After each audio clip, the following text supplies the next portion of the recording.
Let's take a look today at the musical aesthetics of the first half of the 19th century. Or you know what? Let's boil it down to a specific date, December the 5th, 1830. On that day, the Symphonie Fantastique by Hector Berlioz premiered in the premises of Paris Conservatory. Why is that important, you wonder? Well, because the aesthetic perception at that time gave rise to two musical concepts. Back then, they were standing in opposition to each other, provoking heated discussions. These concepts are called absolute and program music. The purpose of program music, as the word itself suggests, is the existence of other than musical content within the composition, a program, if you will. Such music is essentially made to tell you a story, depict phenomena, or tickle your imagination. And the Fantastic Symphony by Berlioz does just that. It is a real milestone in this regard, as it is indeed the first program symphony ever.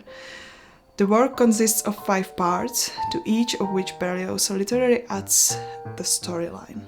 He describes the environment, builds up scenes, depicts the psychological processes of the characters. He even goes as far as explaining the use of themes and symbols.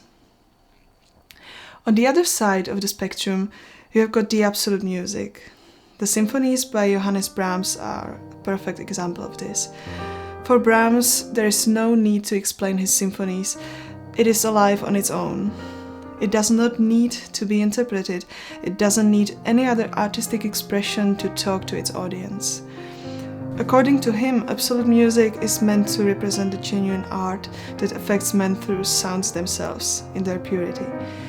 Absolute music cannot be limited by verbal definitions. Its only means of expression are bound to be melody, harmony, rhythm, or form. Honestly, I feel like I perfectly understand where they are coming from, both Berlioz and Brahms, although it's highly probable that they would passionately disagree with me if I told them that absolute and program music didn't exclude each other. It was too sensitive a question back in the day, and I guess they felt obliged to defend their beliefs. However, in my mind, I tend to arrive at different perception of this dichotomy. I see it more as a battle of emotions versus ratio. Sometimes music dazzles you the first time you listen. You may not even know why. It just clicks. You go to a random concert, you listen to Fantastic Symphony without necessarily knowing that's what it's called or who wrote it. And yet, you leave stunned, because you enjoyed it, because you felt comfortable, because the orchestra played so beautifully. Another time, you see a poster in the city inviting you to buy tickets for the Fantastic Symphony. So, you go to the ticket office, you even stop by at the library to borrow a book about Berlioz. As you flip through it, you realize what a complicated and unrestrained life he led. You are slowly starting to understand what it was like to live and work in the first half of the 19th century. While reading his poetic notes accompanying the symphony itself, you get inevitably moved. And then, finally, in the concert hall, it feels as if the more you knew, the better you enjoyed the music. The music that might have had been equally breathtaking if you had approached it with a clean slate, not knowing anything beforehand. You'll never know, though, and that's my point. Both are possible. As an interpreter, it helps me to expand my consciousness beyond the music sheet. By that, I don't mean just the academic duty to play the compositions in the right style, accounting for the authenticity of interpretation. To work on a piece of music as an artist means to think about it, to research it, to find the intersection between the composer's intention and your own unique thumbprint. All of this means spending time with the piece, and not just by sitting at the piano making your neck stiff. Playing is not the mechanical processing of black dots on a white piece of paper. You can trust me on this, as I went through this period myself. As a young student, overwhelmed by the joy and responsibility of being admitted to a prestigious art school, we spent months together, me and the black dots. Every minute not spent at the piano made me feel guilty for not practicing enough. Over time, however, I began to realize that music worked differently. Of course, you have to practice. You must sit at the instrument and sweat it out. But prioritizing the technical side of things will never push you forward on its own. You need to search for meaning, grasp the knowledge of form and content, and make links within the historical connotations.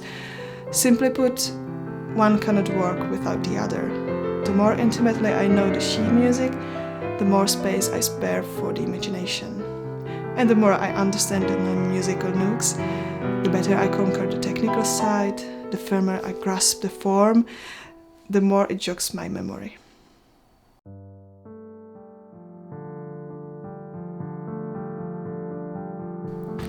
If I set out to study Schumann's fantasy, I start by browsing through Schumann's biography.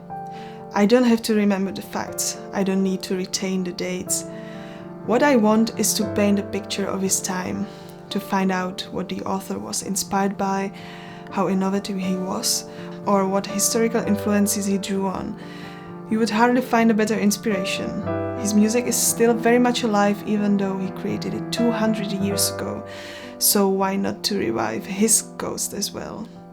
He might share his secrets with you so that you can discover a more vibrant spectrum of your interpretation and become even more confident.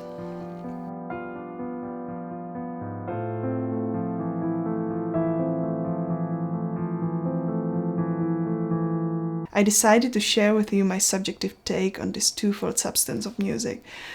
To that purpose, I chose two pieces by Sergei Rachmaninoff.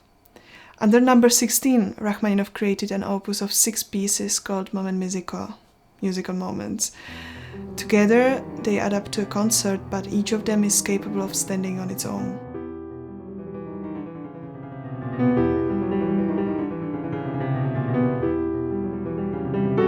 For you, I chose to play number 4, a reflection of sorts on the form of the virtuoso etude. Due to its complexity, I could approach it purely from its technical side. However, my idea of interpretation goes deeper. I perceive this composition as a large painting, seemingly static in its frame, but full of movement inside. Indulge me and imagine a big LCD. Get it? Now, let's bring a bit of style and romance to it. Let's frame the display with an old carved frame in gold. Now look inside. What do you see? I see a fire, the flames of which ripple and flick to all directions. I see wild black horses as if I was galloping with them in the very core of their herd, seeing dozens of hoofs blowing up dust as we run through the open prairie.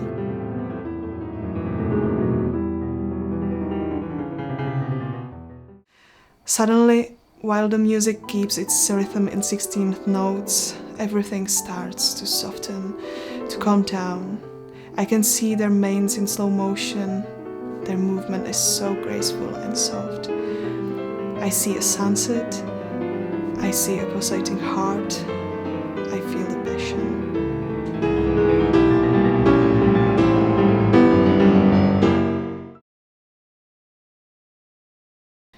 Opus 32 contains 13 preludes, all composed by Rachmaninoff in 1910. I chose the 10th one, called Prelude B minor, which was inspired, yes, you guessed it right, by a painting. It was the artwork by Arnold Böcklin called The Homecoming, or The Return if you want, which made Rachmaninoff compose number 10. I only learned about this fun fact after having studied and played the piece. For me, even without ever seeing the painting, this piece inhabited a story of two people. A girl is in the center of the piece, but it's only her mediated image. In actual fact, we see her through the eyes of a boy who thinks about her as he walks through an autumn evening, crushing golden leaves under his feet. He feels nostalgic, I can tell.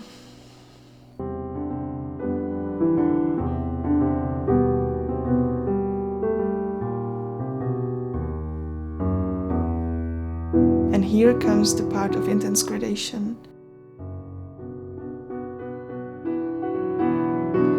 The boy catches the girl in his arms. They look into each other's eyes. And even though their movements do not change or accelerate too much, their embrace becomes ever so tighter. Their gaze is interlocked with such vehemence that you can spot tears forming in the corners of their eyes.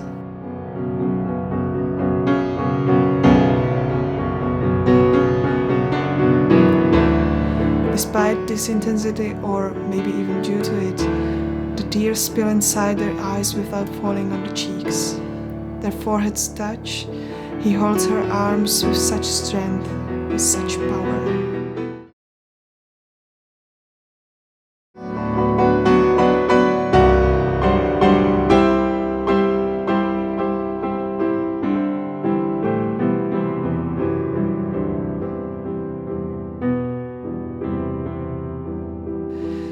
Then he drops the girl, looks down at his shoes and breathes in and out. The image of the girl in his head starts to vanish. Suddenly it's just a fleeting smoke, not easy to recapture. She melts away.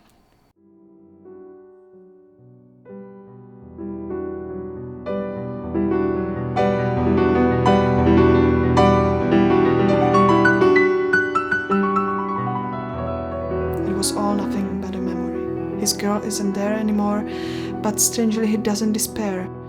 Now he knows where her soul has gone, and with that comes reconciliation.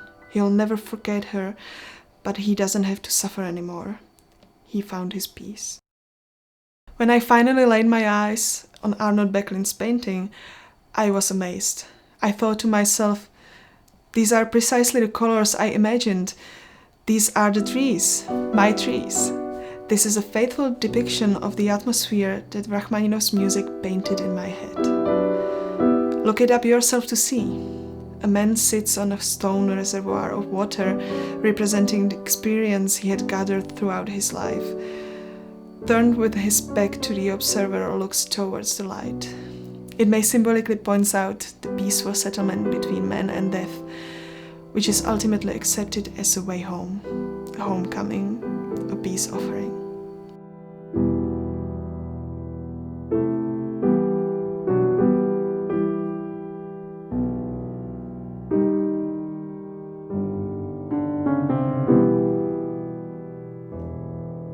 The way you let music touch you is up to you, really. And if your mind is free from thoughts while listening, congratulations, you have reached the highest level of Zen meditation. Just don't forget, there are no limits to imagination, and art can be a bottomless well of inspiration. Let it stir you up a bit.